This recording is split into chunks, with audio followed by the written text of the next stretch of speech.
PT Tomvel Sekebon menerima penghasilan berupa royalti dari PT Donem sebesar 70 juta rupiah. Dan atas royalti tersebut, PT Tomvel Sekebon memungut PPN 11% dari PT Donem dengan menerbitkan faktur pajak. PT Donem memotong PPh Pasal 23 atas transaksi tersebut. Hitunglah berapa besarnya PPN dan PPh Pasal 23, serta buatkan jurnalnya atas transaksi di atas. Nah, jadi teman-teman, untuk kali ini agak sedikit berbeda ya, sesuai dengan permintaan kalian. Jadi kita tidak hanya menghitung pajaknya, tapi juga kita akan bikin jurnalnya ya. Oke, pertama kita hitung dulu PPN-nya. Tadi royaltinya itu 70 juta ya, berarti 70 juta dikali 11% PPN-nya. Maka PPN-nya adalah 7.700.000. Lalu PPh 23-nya atas royalti itu adalah 15%. Jadi 15% dikalikan dengan 70 juta, maka PPh 23-nya adalah 10.500.000. Selanjutnya kita buatkan jurnalnya. Sekarang pertama kita buatkan dulu jurnal bagi PT Tomvel Sekebon ya. Jadi dari pihak si PT Tomvel Sekebon yang menerima penghasilan. Jurnalnya di debit itu ada kas dan PPh 23 dibayar di muka. Sementara di kreditnya itu ada pajak keluaran dan pendapatan royalti ya, karena dia kan yang menerima penghasilan, artinya dia yang mendapatkan pendapatan gitu atas royaltinya itu gitu ya. Di sini kita lihat kasnya itu adalah 67.200.000, PPh 23-nya tadi 10.500.000, pajak keluarannya adalah 7.700.000, pendapatan royaltinya 70 juta. Oke, selanjutnya yaitu jurnal dari sisi si PT Donem. Nah, PT Donem debitnya itu ada beban royalti dan pajak masukan. Sementara di kreditnya itu ada utang PPh 23 dan kas. Angkanya sama ya dengan si PT Tomvel Sekebon ya. Hanya saja dia di sini kan sebagai pemberi penghasilan gitu ya. Jadi dia klaim pajak masukan, artinya dia pembelinya kan. Nah, kalau si PT Tomvel Sekebon ini kan penjualnya, maka dia pajak keluaran ya, PPN-nya gitu teman-teman. Pada tanggal 12 Mei 2023, PT Masuk Angin membayar honor konsultan pajak kepada Tanu Tax Consulting sebesar 30 juta rupiah. Hitunglah pajak yang harus dipotong atau dipungut dan buatlah jurnalnya. Nah, PPh 23 atas jasa itu kan tarifnya 2% ya teman-teman. Berarti langsung aja kita hitung di sini 2% dikali dengan 30 juta, sehingga PPh 23-nya adalah 600.000. Lalu atas jasa konsultan pajak ini juga dipungut PPN tuh sebesar 11%. Berarti 11% dikali dengan 30 juta, yaitu 3.300.000 PPN-nya. Nah, sudah dapat nih perhitungan pajaknya, kita buat jurnalnya. Pertama, jurnal dari sisi pembeli dulu ya, pembeli jasa yaitu si PT Masuk Angin. Nah, karena dia beli jasa di sini berarti dia bisa mengklaim beban ya. Bebannya udah dipakai kan, jasanya itu udah dipakai jadi beban tuh. Beban bertambah di debit ya, sebesar 30 juta. Lalu karena dia di sini sebagai pembeli, maka dia yang dipungut PPN.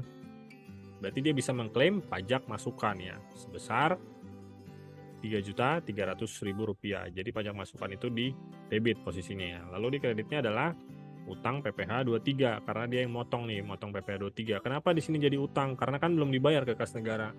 Nanti kalau udah dibayar baru utangnya habis, pindah ke debit tuh. Oke? Sebesar 600.000. Nah, baru kas yang harus dia keluarkan adalah menjadi 32.700.000 rupiah. Dari mana ini? Dari si beban jasa konsultan pajaknya 30 juta ditambah dengan PPN-nya 3.300.000, lalu dikurangi dengan PPh 23-nya sebesar 600.000 ya.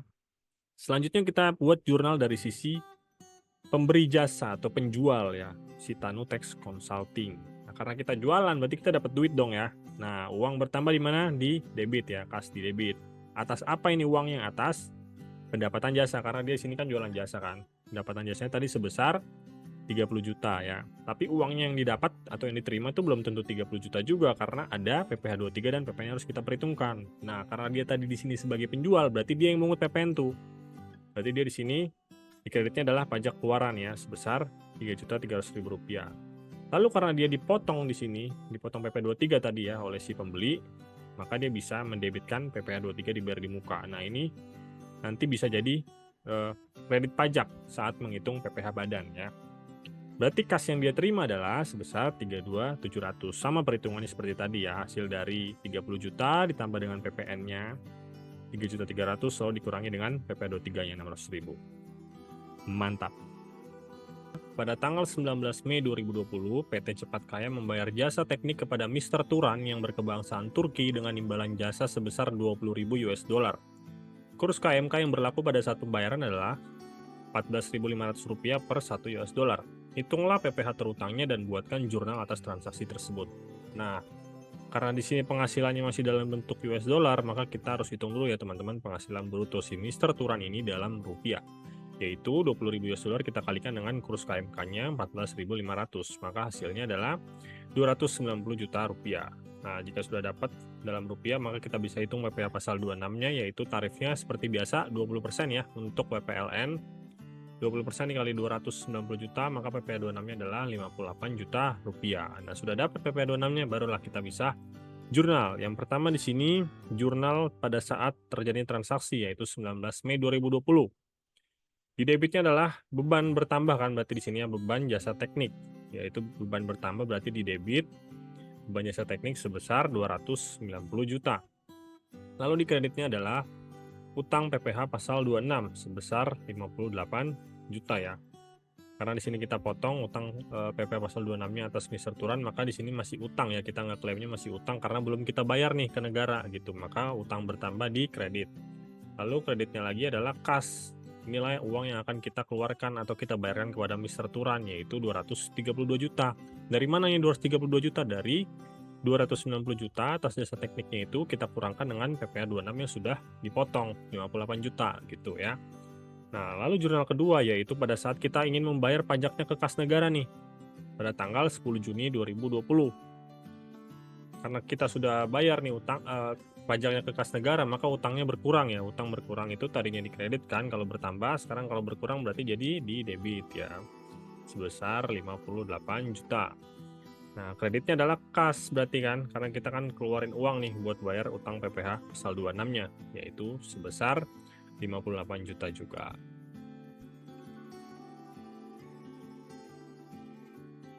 Pada tanggal 5 Juni 2023, PT Suleden membayar sewa gedung kepada PT King Emio Realty sebesar 200 juta rupiah. Hitunglah pajak yang harus dipotong atau dipungut dan buatlah jurnalnya.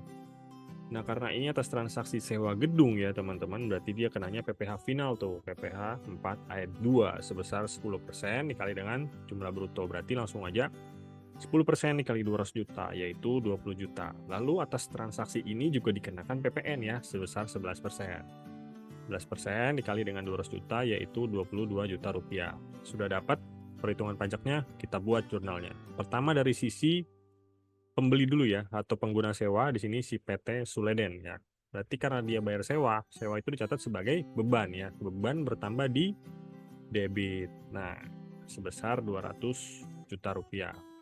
Terus juga karena tadi dia sebagai pembeli, berarti dia yang dipungut PPN. Nah, karena dia dipungut PPN, berarti dia bisa mengklaim pajak masukan. Pajak masukan itu jurnalnya di debit ya, sebesar 22 juta.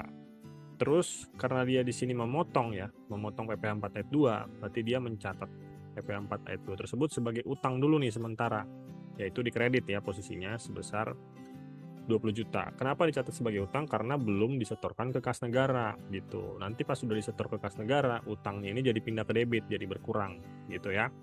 Sehingga kas yang harus dia keluarkan adalah sebesar 202 juta rupiah. Hasil dari 200 juta beban sewanya ditambah dengan PPN 22 juta dikurangi dengan PPh 20 juta ya. Selanjutnya kita buat jurnal dari sisi si penjual ya atau pemberi sewa, yaitu PT King Emio Realty. Nah, karena kita menyewakan gedung kita, berarti kita dapat uang dong ya. Bertambah di debit ya, kas bertambah di debit. Nah, ini bertambahnya atas apa? Atas pendapatan sewa. Pendapatan bertambah di kredit. Pendapatan sewa tadi berapa? 200 juta. Nah, kasnya apakah 200 juta juga? Belum tentu ya, karena kan kita harus perhitungkan dulu nih PPh 4 ayat 2 dan PPN-nya gitu. Nah, karena dia di sini sebagai penjual posisinya, berarti dia yang mengut PPN kan, maka dia mencatat pajak keluaran di kredit sebesar 22 juta rupiah. Lalu PPh 4 ayat 2-nya itu akan dia catat di debit. Tapi pencatatannya bukan dibayar di muka, melainkan langsung sebagai beban. Karena apa? Karena ini sifatnya final ya, jadi tidak bisa dikreditkan untuk PPh 4 ayat 2-nya, sehingga harus langsung dijadikan beban di debit. sebesar 20 juta. Sehingga kas yang akan dia terima adalah 202 juta rupiah ya. Hasil dari sewanya tadi 200 juta ditambah dengan PPN-nya 22 juta dan dikurangi dengan PPh-nya 20 juta. Pada tanggal 12 Juli 2023, PT Semen Kuat Badai menjual hasil produksinya dengan total harga 290 juta rupiah belum termasuk PPN kepada PT Artsa. Berapa besarnya PPh pasal 22 dan PPN yang harus dipungut? Nah, kita lihat dulu ya teman-teman. Untuk hasil produksi semen itu berapa sih tarif PPh 22-nya? Kita lihat di tabel ini. Nah, ternyata 0,25% ya. Nanti berarti cara ngitungnya itu adalah 0,25% dikalikan dengan DPP. Nah, dengan demikian maka berarti PPh 22-nya adalah 0,25% dikali dengan 290 juta rupiah ya DPP-nya, sehingga kita bisa dapat PPh 22-nya adalah Rp725.000. Selanjutnya yaitu PPN-nya. PPN-nya seperti biasa 11% tarifnya ya, dikali dengan 290 juta rupiah, yaitu 31,9 juta rupiah. Nah, karena banyak dari kalian yang request minta sekalian dibikinin jurnal kalau kita ngitung pajak, oke lah. Selanjutnya kita bikin jurnalnya ya. Pertama, itu jurnal dari sisi si PT Semen Kuat Badai dulu nih, sisi penjual ya. Berarti kalau kita jualan kan kita dapat apa nih? Dapat uang ya, dapat kas. Kas pertama di mana? Di debit ya, benar sekali. Lalu kreditnya apa? Kreditnya yaitu adalah PPh 22-nya, PPN-nya, dan si penjualannya itu sendiri gitu ya, karena kita penjualan kan, melakukan penjualan. Nah, untuk PP-nya itu berarti yang dikredit apa? Pajak keluaran ya, karena kita menjual. Oke, kita lihat di sini jurnalnya. Nah, lalu untuk angkanya kita isi dulu nih yang pajak keluaran, PP22 dan penjualannya ya, karena sudah jelas ada angkanya di sini, kita tinggal ambil aja, tinggal comot dari sini ya.